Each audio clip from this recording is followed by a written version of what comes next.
Merci, Excellence. Donc, concernant donc le plan de travail budgétisé 2022,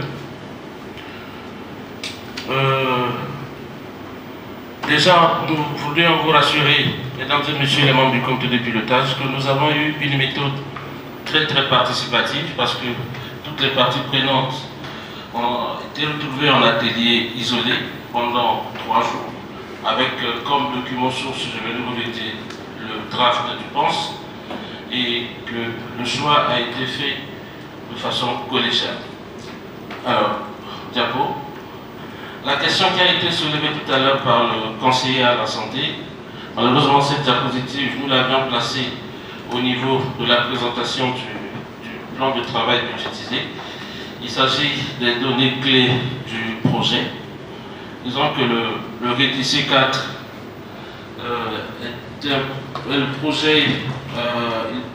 l'approbation par la Banque mondiale a eu lieu en octobre 2019 et que sa mise en vigueur c'est depuis septembre 2020.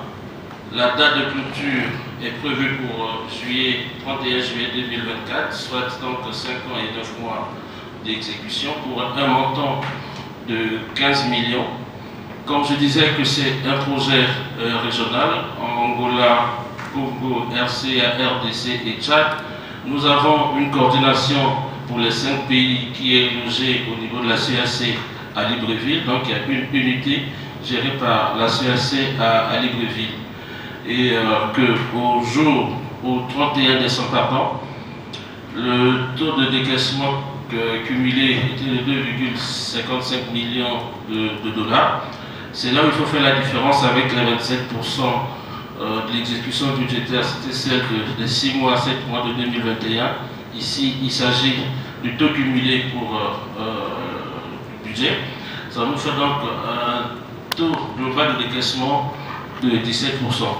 Juste vous rappeler aussi que l'année fiscale de la banque part du 1er juillet au 30 juin et que les recommandations de la banque, c'est que si un projet atteint 20% pendant l'année fiscale, c'est la limite minimale souhaitée par la Banque mondiale.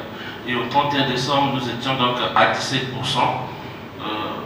Notre projection est que d'ici le 30 juin, je pense que nous serions autour de 25 ou 30% pour la première année, largement au-dessus de la moyenne attendue par la banque. Et que ce projet recouvre tout le pays, les 12 départements, surtout qu'il s'agit de la surveillance au niveau des frontières. Il a comme objectif de renforcer les capacités intersectorielles nationales et régionales pour assurer une meilleure collaboration en matière de surveillance des maladies et de préparation aux épidémies dans les pays participants. Deuxième objectif, c'est de fournir une réponse immédiate et efficace en cas de crise ou d'urgence admissible. Voilà les 2 objectifs poursuivis par le projet REDIC 4, qui sont les mêmes objectifs dans les 5 pays, et c'est les mêmes objectifs dans sa phase 1, 2 et 3. Dans la présentation du budget, on n'a pas voulu rentrer dans les détails parce qu'on vous a remis le document, vous avez toutes les activités qui sont dans le document.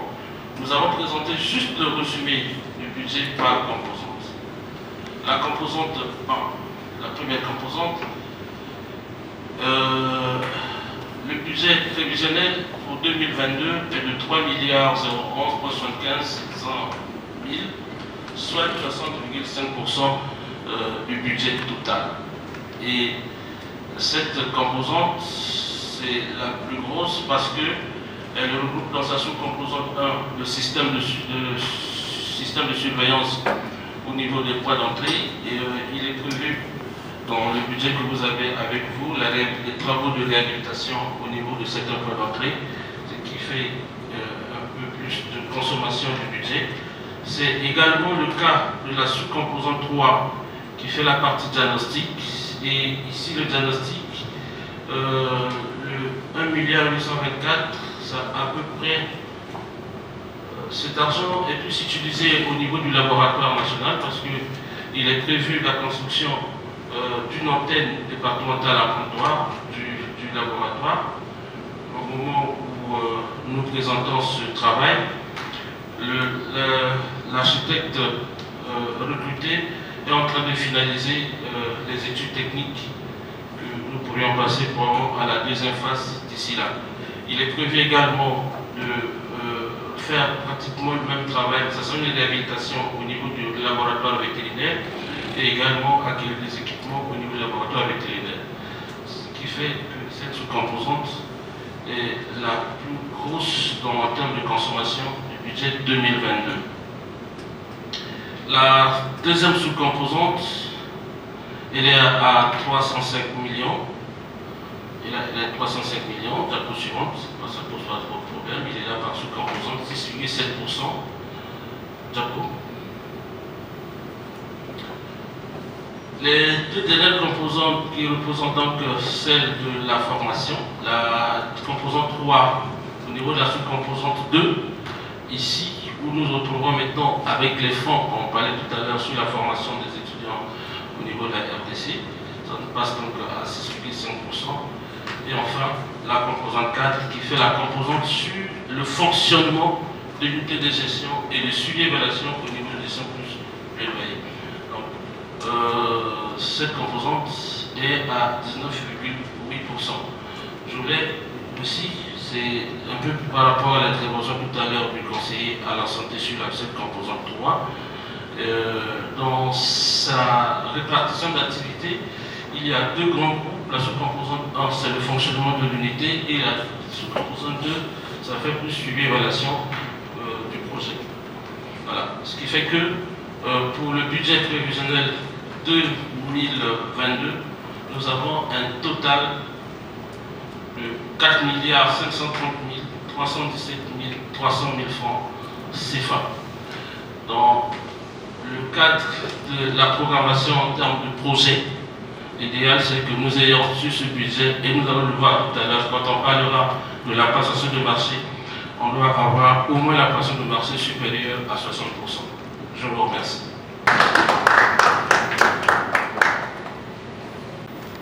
Le PTAB 2022 a été très bien fait. Au sens d'un document qui a été bien élaboré. En termes de composantes, en termes de déclinaison des composantes en sous-composantes, en termes d'activité en liaison avec les composantes. C'est un document qui, à mon avis, est très bien fait.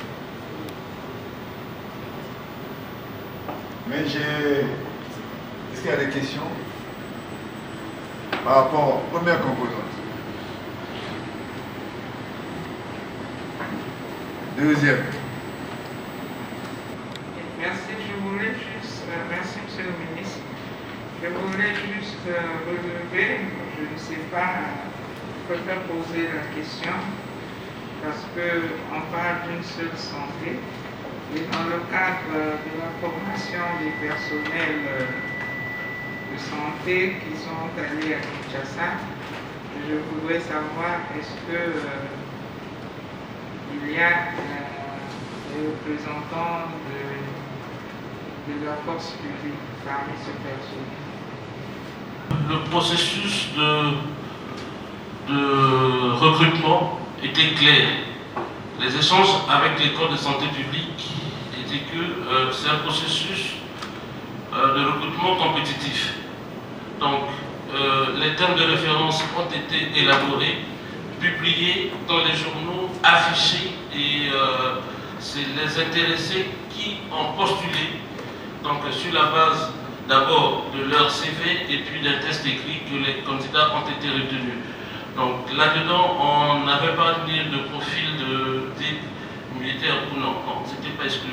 Et donc c'est sur cette base-là que les candidats ont été retenus. La Banque mondiale travaille avec certains départements. Et ce projet est destiné justement aux départements qui œuvrent avec eux. Hein? Je ne sais pas si il y a déjà un financement Banque mondiale qui a été attribué au secteur de défense ou de sécurité. Peut-être à la sécurité en ce qui concerne les aspects civils, de protection civile. Mais généralement, la Banque mondiale ne travaille pas avec le système de défense. C'est pas un principe.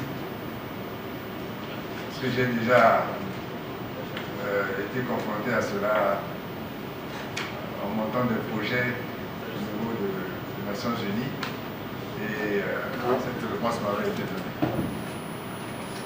C'est sous composante de 2.1, le système de gestion des urgences. Sur la composante 2, renforcement des capacités, et sous composante 2.1, donc la première sous-composante, il y a 2 activités là.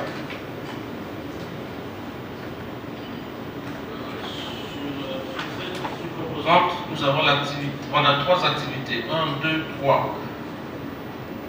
Il y a les 2 premières. Oui, c'est de recruter un consultant pour une mission de 60 jours afin d'actualiser la cartographie des risques sanitaires et la liste des zoonoses prioritaires en utilisant les outils internationaux. Et la deuxième activité, c'est la deuxième activité, c'est afin d'élaborer le plan stratégique de préparation et de riposte. Ah, d'accord. En 2022, notre priorité, justement, c'est, comme vous avez dit, c'est mettre tous les bois qui vont jouer, comme vous venez de le dire. Alors, je viens sur la première activité, la toute première activité. Étant donné qu'il s'agit d'un projet de surveillance épidémiologique et que leur première activité recrutait un cabinet de juristes pour le cadre, et la deuxième activité, faire une réunion tous les 3 mois de 25 membres de la plateforme. Étant donné que le projet concerne le niveau central, intermédiaire et périphérique, c'est surtout au niveau de la périphérie qu'on va nous surveiller ces maladies-là. Si nous ajoutons une ligne, monsieur le ministre, pour organiser aussi les réunions au niveau périphérique, au niveau intermédiaire, nous gagnerons en efficacité. J'avais déjà posé la question au Cordon. Le Cordon m'a dit qu'on va mettre une priorité pour le niveau central. Le travail va se faire au niveau intermédiaire. Au niveau de la base, c'est là où on va surveiller les épidémies. Et nous, au niveau central, nous serons là justement pour coordonner pour le. Donc j'aimerais que vraiment ces activités-là, qu'on ait aussi des activités au niveau de l'Église. Ça c'est le 1. 2. Nous sommes au 2e trimestre. Nous commençons là le 2e trimestre. On est en avril. Et nous devons concentrer la plupart des recrutements au niveau du 2e trimestre. Tous les recrutements devaient finir au 2e trimestre. Absolument tous les recrutements. Comme ça, le 3e trimestre et le 4e trimestre, nous allons nous donner la chance pour mieux exécuter les activités qui sont là. Je ne sais pas si au niveau de la Banque mondiale, vous allez comprendre, si le ministère du Plan ici est représenté, si on peut faire de telle manière qu'avec la Banque mondiale, nous pouvons arracher tous les recrutements, tous les anneaux concernant les recrutements, ça se termine au 2e trimestre. En ce moment-là, nous serons réalistes pour effectivement avoir un taux d'exécution de ce plan-là comme il se peut. Si nous avons encore des recrutements au 3e trimestre, en ce moment-là, je ne sais pas qui va exécuter tout le travail que nous avons mis ici. Voilà, monsieur le ministre de l'Élevage. Normalement, les termes de référence doivent arriver à temps. Je suis plus ou moins les échanges entre l'UGP ces derniers temps avec la Banque mondiale. Et je pense que la Banque mondiale est en attente de la liste de tous les anneaux en instance pour essayer d'accélérer la mise en œuvre des activités. Et juste une question globale, je me rends compte qu'en 2021, le budget du PTBA validé était de près de 2 milliards 200. Aujourd'hui, nous entrons dans le deuxième trimestre. L'UGP nous propose un budget de 4 milliards 500. Alors, vu les difficultés qui avaient été énumérées au départ sur la lenteur des échanges avec la Banque mondiale, sur le recrutement du personnel de l'UGP, est-ce que le risque est mesuré dans l'atteinte de cet objectif-là d'ici le 31 décembre 2020? J'espère qu'après avoir adopté ce cadre de planification que je considère un cadre d'orientation, au niveau de la coordination, vous allez faire un planning, un timing. Oui? Quand on vous parle, il y a des inquiétudes, nous sommes au deuxième trimestre, est-ce que ce plan-là n'indique pas clairement le timing en matière d'opération? C'est ça, vous devez vous donner cette discipline pour réaliser des activités dans le temps. Parce que c'est une année. Ce n'est pas 30 mois, c'est 24 mois et encore moins. Si le planning n'est pas bien fait, votre tableau de bord, ça sera difficile à suivre. Alors, pour bien faire un tableau de bord, chaque activité doit avoir, on doit afficher le coefficient temps. Il faut se donner cette discipline. J'espère que lorsque nous allons adopter ce plan, et lorsque vous allez passer à la phase opérationnelle, vous allez vous donner la discipline d'afficher le coefficient temps. Avec votre équipe, donc il faut vous atteler pour compléter votre équipe, parce que le coefficient de temps ne suffit pas. Il faut affecter des activités avec des animateurs. Vous avez parlé de la commission et des spécialistes en suivi et évaluation, c'est vrai. Lui doit faire son job. Le financier doit faire son job. Le juriste aussi fait son job. Si ce n'est pas fait, si cette répartition n'est pas faite, alors vous, toi là, je ne sais pas comment vous allez faire. Ça veut dire que ce volume d'activité-là va vous dépasser. Et ça sera difficile à manager. Donc il faut, le conseiller a raison, il faut mettre tout votre savoir pour vite recruter les autres membres de l'équipe du projet. Et ensuite, il faut faire un plan opérationnel. Un plan opérationnel. Sinon, nous allons revenir ici quand on va évaluer, ça sera toujours c'est la peu près. Non. On disait que ce PTBA répond normalement aux normes de programmation des projets. Parce que le plan de passation de marché doit être supérieur à 70% pour que vous arriviez à consommer normalement le budget du projet. Diapo suivante. Et nous avons les 3 catégories de marché. Il y a le marché des fournitures, le marché des consultants et le marché des travaux.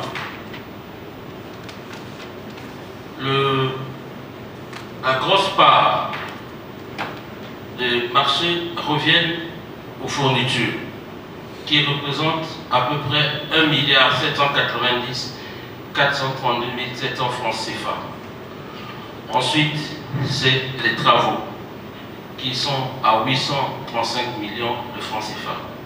Je vous l'ai dit tout à l'heure que les travaux sont essentiellement la construction des laboratoires de santé publique et la réhabilitation des laboratoires de santé animale avec ces équipements. Mais dans ce PTBA 2022, on ne met pas tout le montant pour la construction de ces deux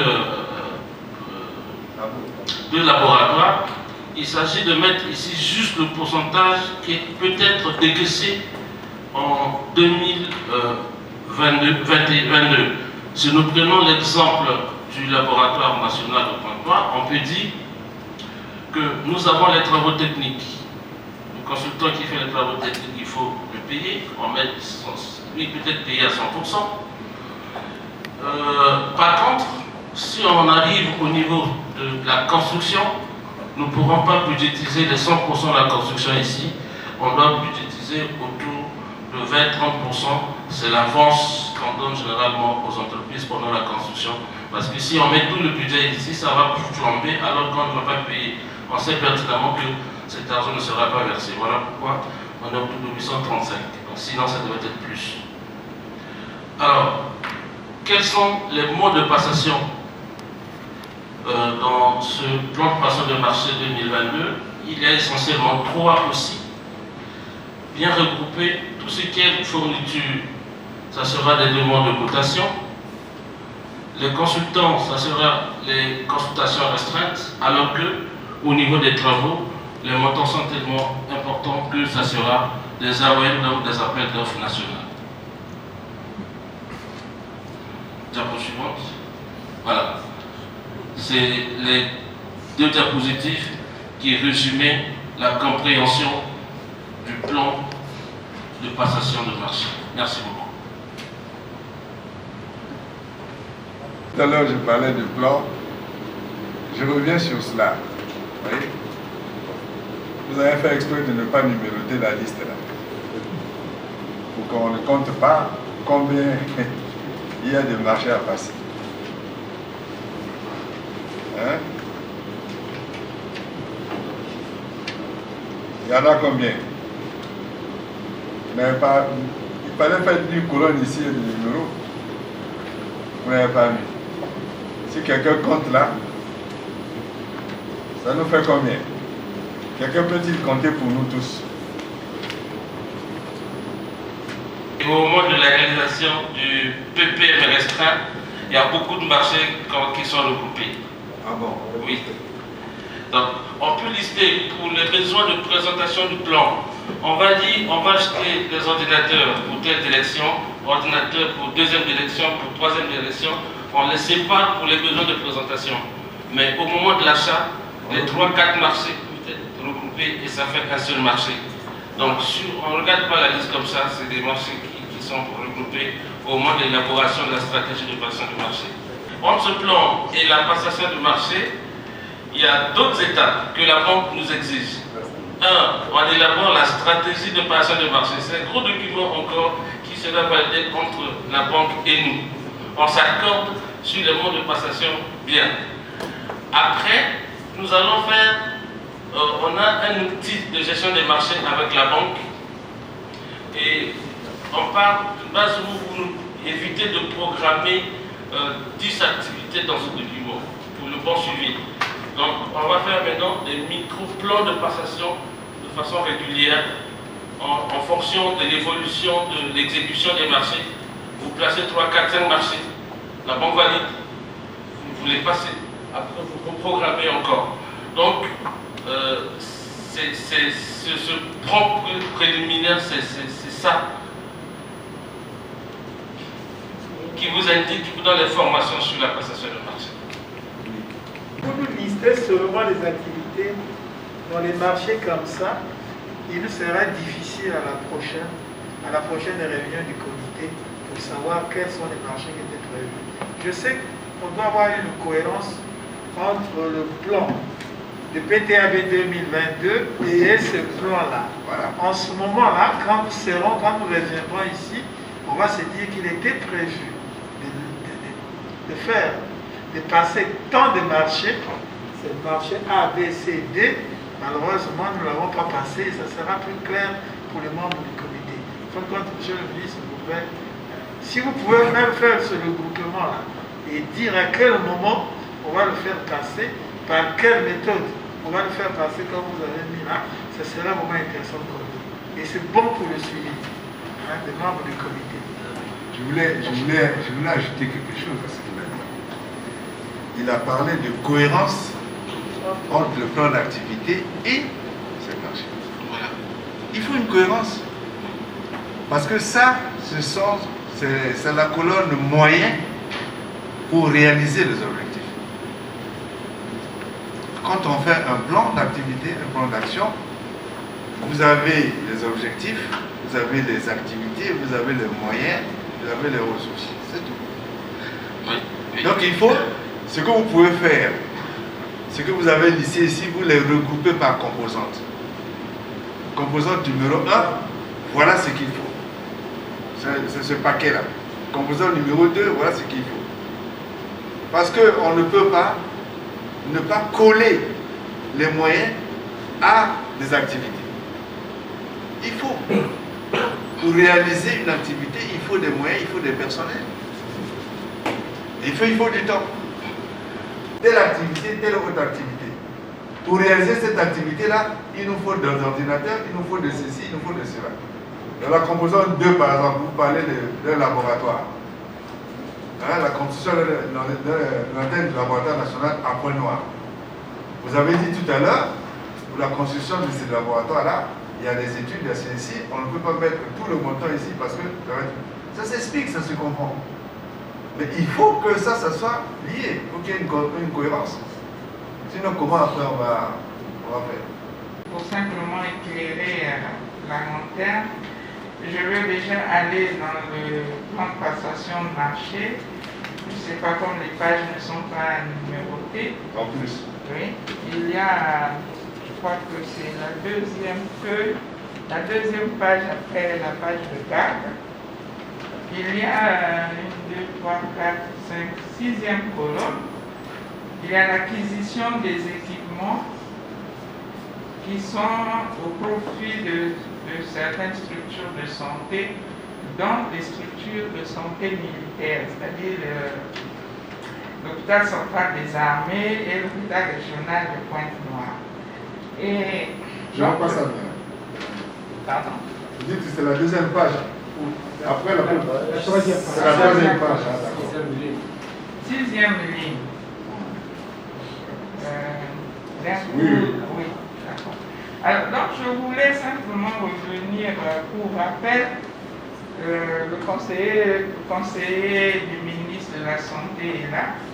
En février 2018, nous avons le ministère de la Défense nationale et l'OMS avaient signé un mémorandum d'entente dans le cadre effectivement aussi, entre autres préoccupations, domaine d'intervention, c'était la surveillance intégrée de la maladie.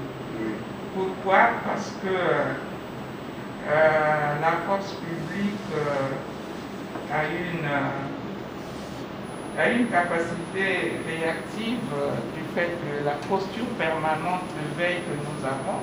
Et souvent, la plupart du temps, surtout au niveau périphérique, l'alerte des épidémies est donnée souvent par la force publique. Et pas plus tard, hier encore, nous avons reçu de la Banque mondiale, la représentante de la Banque mondiale, Mme Lancina Traoré, je crois une correspondance qui demande les informations pour la préparation des comptes pilotes du personnel de la santé.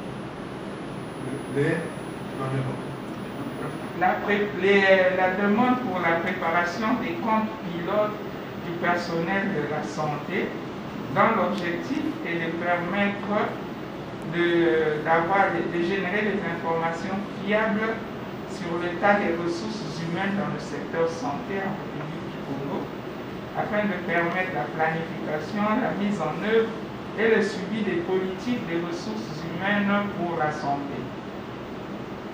Donc, je voulais simplement dire que c'est faisable. C'est faisable. C'est faisable, donc il faudrait qu'on nous prenne en compte dans les projets qui sont à réaliser avec la Banque mondiale.